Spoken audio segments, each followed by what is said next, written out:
ada. Maka pemerintah Provinsi Jawa Barat tahun ini itu membuat sebuah kewajiban, seluruh bantaran sungai setelah dinormalisasi, setelah rumah kumuhnya dibongkar, maka harus tanamin pohon kelapa sepanjangnya. Untuk itu maka saya sampaikan, ini tantangan bagi pramuka.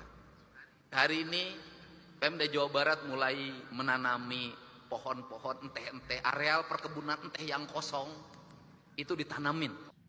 Assalamualaikum warahmatullahi wabarakatuh. Kembali ke Cap TV. Di sini kita akan mendengarkan pidato Kang Deddy Mulyadi di acara Guru Sejabar. Di sini memperingatkan bahwa kita harus tetap menanam pohon Oleh anggaran provinsi. Kenapa? Ini sebuah kepentingan. Ada dua dimensi yang ingin dilakukan di situ. Yaitu yang pertama adalah dimensi alam yang harus terselamatkan. Yang kedua adalah dimensi sosial ekonomi, di mana rakyat kita butuh uang. Terakhir, saya pesan Pak, bukan nakut-nakutin Pak. Karakter Sumatera itu sama dengan karakter Jawa Barat Pak. Tanahnya sama suburnya. Jadi, kalau tekstur tanahnya terus dicabutin akarnya, maka potensi longsor sangat tinggi. Ditambah lagi ada potensi paling berat, sesar lembang. Untuk itu ada dua hal yang mesti kita lakukan. Kang Deddy Mulyadi mengingatkan bahwa tekstur tanah Sunda sama Sumatera itu sama. Apalagi Sunda juga memiliki sesar lembang.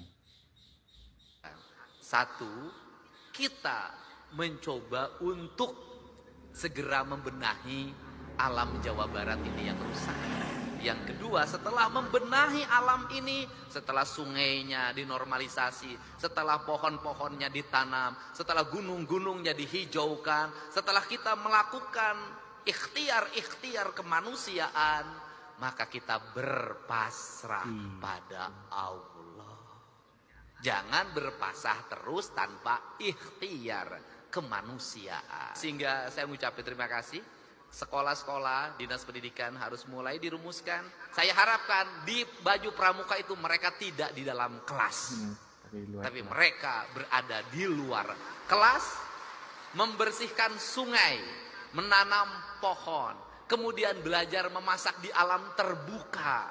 Dia memahami lingkungan. Kenapa? Anak-anak kita hari ini nggak bisa lagi masak sayur asem, tidak bisa nyambel, tidak bisa nyangu, tidak bisa ngaliwet. Anak-anak karena tidak bisa fast food, go food. Kalau provinsi mengeluarkan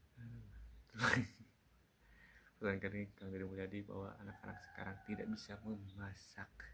Barat 1 miliarnya nanti kita akan bawa lagi ke Sumatera, dan kita nggak usah membeli makanan dari sini, nggak usah beli beras dari sini, kita bawa uang Pak, karena yang diperlukan oleh pengungsi hari ini adalah uang. Toko sudah mulai buka, warung sudah mulai buka, yang tidak punya adalah mereka uang. Kalau mereka makan mie tiap hari terus juga kasihan juga. Nanti kita bawa uang dibagikan agar ekonominya muter. Cara saya menyikapi sesuatu pakai kitab. Kitabnya itu ada dalam pikiran dan perasaan saya. Saya selalu meyakini bahwa bisikan yang terbaik dalam hidup itu adalah bisikan hati yang terjaga dari puasa. Itu prinsip. KDM akan ke Sumatera lagi. Kali ini beda. Bukan bantuan sembako atau makanan, tapi uang tunai yang langsung diberikan kepada warga. Bumi, kita dapat dari pembabatan hutan berapa triliun. Kita dapat dari pengambilan pasir berapa, dari pengambilan gunung berapa. Tapi ketika bencana berapa puluh triliun, ratus triliun yang harus kita kerahkan. Rugi. Bangun jalan di Jabar. Berapi-api pidato KDM soroti bencana banjir, longsor, hingga pengunduran hutan. Bahwa kita rugi, tidak mendapatkan apa-apa. Baru bangun diinjek lagi sama Toronton yang tonasenya 40 ton, 30 ton, rugi Pak. Dan semua orang diam, berdiri seperti patung dimusrikan. Tapi sikap kita yang mematung, membiarkan kerusakan terhadap Indonesia dianggap pada sikap yang beriman. Gak bisa. Sehingga inilah yang ingin saya bangun. Gerakan pendidikan kita harus menggerakkan anak-anak kita kembali pada titik dasarnya. Dia adalah manusia Indonesia yang mencintai tanahnya.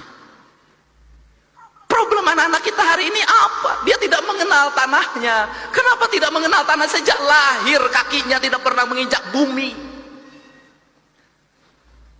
Pakai sendal, di sepatu, tidak pernah berlari di pematang sawah, tidak pernah berenang di sungai, tidak pernah dia berlari menuju gunung. Dia menghabiskan waktu dalam setiap hari hanya dengan gadget. Dia mengenal ikan di gadget, dia mengenal padi di gadget.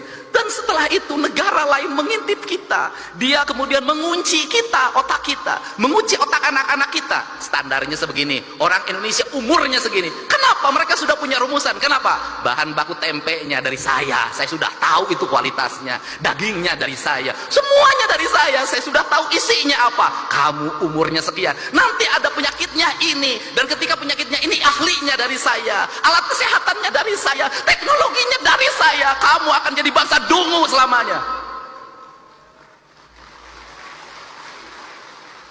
Saya tahu yang begini, Pak. Setelah itu permainannya dari saya, filmnya dari saya, permainannya dari saya, gambar-gambarnya dari saya, semuanya dari saya. Kita menjadi bangsa penjual, penghamba. Kita kaya, tapi posisi kita menjadi orang miskin. Kita ini bangsa kaya raya, Pak Ketua DPRD, tapi kita kayak orang miskin. Mangga diambil dan kita menyembah pada yang mengambilnya. Ini prinsip. Gerakan kepramukaan harus seperti ini. Gerakan agama harus seperti ini, menjadi solidaritas kesadaran. Kenapa? Mumpung masih ada waktu, sebelum semuanya terlambat. Saya ngomong hari ini, pramuka itu kitri. Pertanyaan saya, siapa yang nanam kelapa hari ini?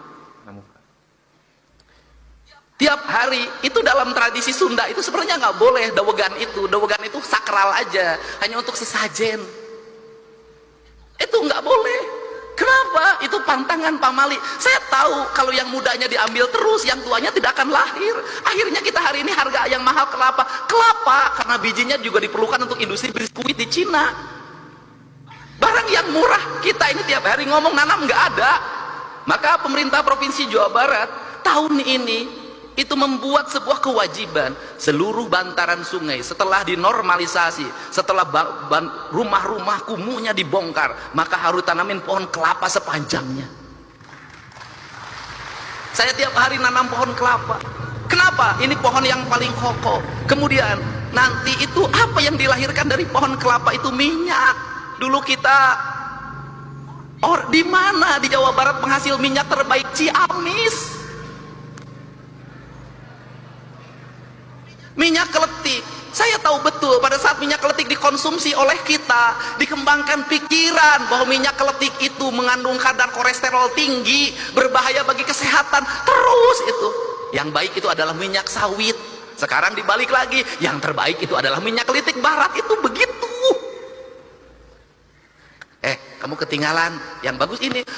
Saya katakan, saya bertemu dengan orang-orang yang pinter. Dia ketawa. Apa itu? Kalian itu menuju ke tempat saya pergi. Kenapa? Kita ngikuti peradabannya orang lain sudah meninggalkan peradaban itu, dia menuju ke peradaban kita. Ekonomi kita dapat. Itulah pidato KDM berapi-api, pidato KDM soroti bencana, banjir, longsor, hingga pengururan hutan. Banyak manfaatnya jadi gubernur konten. Terakhir, jadi gubernur konten itu manfaatnya ternyata banyak, Pak. Saya tiap hari tuh bacain TikTok, yang satu masalah pelecehan seksual langsung telepon Kapolda, cepat ditangkap. Yang ini masalah apa lagi? Pokoknya aya nama kabeh ka Pak Dedi, weh. Tapi bagi mereka yang punya ibu rumahnya robah, anaknya jangan teriak-teriak Pak Dedi, atau yang pula punya kewajiban pertama adalah anaknya. Pak Dedi tolong ibu saya rumahnya Pak Dedi gentengnya bocor kusia atuh eta mah. Masih teu hidung. Pak Dedi ibu saya sakit kusia eta mah. Itu loh. Nah, saya hari ini alhamdulillah ya terupdate karena sekarang berani speak up. Kemarin kan 6 orang Garut, orang mana-mana, kemudian berjalan kaki sudah 2 hari di Aceh, sudah bisa diantarkan pulang gara-gara Pak Dedi saya di Aceh, Pak Dedi. Saya koordinasi dengan Polresnya, terus bisa. Hari ini lagi 45 orang Jawa Barat, orang Garut, orang Cirebon, orang Purwakarta, orang Subang. Ya pokoknya bupatina di area kabeh. Ya, kemarin dia di Takengon, di daerah saya telepon Kapolres Aceh Utara, itu Kang nggak bisa ditembus. Hari ini sudah bisa tembus, mereka sudah ada di Lok Semawe. Hari Kamis mau saya jemput, saya kembalikan ke kampung halamannya. Itu gara-gara gubernur konten. Nanti ada manfaatnya itu. Nah, cuman yang tidak saya layani cuma satu. Pak Dedi tolong kawin saya. Nah itu saya tidak layani. Kenapa saya sudah ngomong untuk urusan itu? Gus, omongan saya apa? Janji politik pasti saya tepati, tapi janji menikahi belum tentu saya turuti. Orang Jawa Barat, saya meyakini kita punya harga dan punya martabat. Kita bisa membantu saudara orang lain yang kesusahan. Nanti suatu saat juga kita ketika kesusahan akan dibantu orang. Jadi itu ciri khas hidup kita. Dan jangan ngomong ngapain juga. Itu ke Sumatera pada di Bandung banjir. Ya. Sumatera ge loba urang Sunda sia teh. Barang amprok, aduh urang Sunda hungkul. Loba di Sumatera Barat aja 60.000. Urang Sunda lain urang Sumatera Barat tunggul di ditu sia teh ulah galak, urang dia ge loba di ditu. Loba sia teh. Nah, tetapi kan semuanya selesai. Artinya, Bandung solusinya saya udah nemu. 1, gunungnya dihijaukan. Yang kedua, sudahlah daripada capek-capek rumah di bantaran sungai kita relokasi. Sudah. Pimpinan DPR saya mohon izin. Daripada terus-terusan tinggal di bantaran sungai ada hampir 1.500 rumah. Mau tiap tahun gitu-gituan udah, daripada tiap tahun ngomong hal yang sama kita pindahin. Sudah. Cukup duit kita untuk menyelesaikan mereka, cukup. Asal kita mau efisien, sudah selesai. Saya pilihnya begitu. Terakhir, jadi gubernur konten.